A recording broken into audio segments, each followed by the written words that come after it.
Hello' আজি ৰাতিপুৱা খোৱাৰ পৰা উঠিয়ে মানে এনেকুৱা এটা ঘটনা শুনিবলৈ পালোঁ, মানে শুনি ইমান বেয়া লাগিছে। তাৰ পাছত মোবাইলটো চাওঁতেতো দেখিতো মানে আৰু বেয়া লাগিছে। মানে কি হ'ল জানেনে, আমাৰ কামপুৰতে পটিয়াপাম বুলি জেগা এটুকুৰত মানে হাতী 7টা নে 8টা একজেক্টলি মই গম নাপাওঁ, 9টা নেকি, তাৰপিছত একজেক্টলি আমি গম নাপাওঁ, মানে নিউজত ওলাই আছে কেতিয়া 7টাও ওলায় কেতিয়াবা 8টাও ওলায়, কিন্তু মানে দেখি পেলাই যে ইমান বেয়া লাগিছে। ধেমালি কথা নে, 7টা হাতী একেলগে ট্ৰেইনৰ খুন্দাত মৰিছে। আৰু তাতকৈ যে দুখ লগা কথা যে এটা যে ভৰিখন কাটি পেলালে, এটা হাতীৰ বোলে ভৰিটো কাটি গৈছে, এতিয়া চাগে ট্ৰিটমেণ্টত আছে। কিন্তু মানে এই গোটেই ঘটনাটোত ভুলটো কাৰ বাৰু, আপোনালোকৰ মতে কি হয়? কাৰণ কিবা এটা ঘটনা হ'বলৈ গ'লে কাৰোবাৰ না কাৰোবাৰ কিবা এটা ভুল হ'ব লাগিব। ভুল নোহোৱাকেতো কোনো ঘটনা এটা সংঘটিত নহয়, হয়নে নহয়? আৰু হাতীয়ে এতিয়া মাত মাতিব নোৱাৰে কাৰণে মানে হাতীকেইটা মৰি গ'ল, যি মৰি গ'ল মানে। আৰু কিন্তু হাতীৰ ঠাইত যদি মানুহ হ'লেহেঁতেন আজি 10জন মানুহ ওলালেহেঁতেন মানে সিহঁতৰ হৈ পেলাই মাত মাতিবলৈ।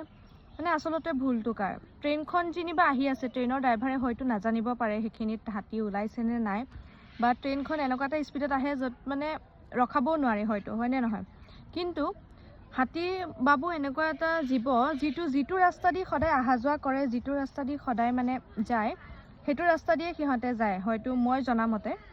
আৰু মানে কি, যিটো ৰাস্তা সিহঁতৰ চিনাকি সেইটো ৰাস্তা দিয়ে সদায় পাৰ হয়। আৰু যিহেতু কামপুৰত এনেকুৱা ঘটনা আজি কেইবাবছৰ আগতেও হৈ গৈছে, আৰু সেইখিনিত হাতী ওলায় এনেকুৱা টাইমত, যিহেতু চব মানুহে জানাৰ পাছতো ইমান অসাৱধানতা কিহৰ কাৰণে? সম্পূৰ্ণ প্ৰশাসনৰ দায়িত্ব থাকিব মানে এইটো মোৰ মতেতো এই ভুলটো সম্পূৰ্ণ ফৰেষ্ট ডিপাৰ্টমেণ্টৰ।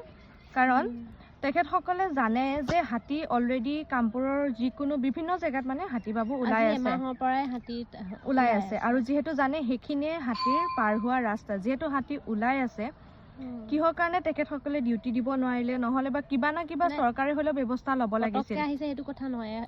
অলৰেডি ওলাই আছে সেইখিনি জেগাত আশে পাশে হাতী, যিহেতু ৰাস্তাটো সেইফালে পাৰ হৈ যোৱাৰ চান্স থাকে।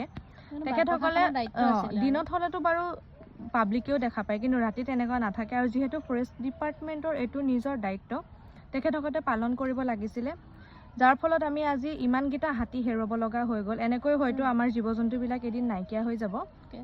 আৰু দুখ লগা কথা, পোৱালিটো এটা ভৰি ভাঙিছে, আৰু সেই জীৱনৰ কাৰণে আবদ্ধ হৈ গ'ল। ধৰক ক'ৰবাত চিৰিয়াখানা বা ক'ৰবাত এনেকুৱা জেগাত তাক ৰাখিব লাগিব, সিটো এতিয়া নৰ্মেলি ঘূৰি ফুৰিব নোৱাৰিব। মানে কেনেকুৱা এটা দুখ লগা ঘটনা। এতিয়া আপোনালোকে মানে এইটো বিষয়ত কাক দুখ দিব বিচাৰে? বহুতে হয়তো বেয়া পাব মই ভিডিঅ'টো বনোৱাৰ কাৰণে, কিন্তু যিটো মোৰ মনত প্ৰশ্নটো আহিছে, যিটো কথা মই ভাবিছোঁ, সেইটো আপোনালোকৰ আগত প্ৰকাশ কৰিছোঁ। এতিয়া কথাটো কিমান দূৰ আপোনালোকৰ মতে হয় নে নহয় আপোনালোকে জনাব।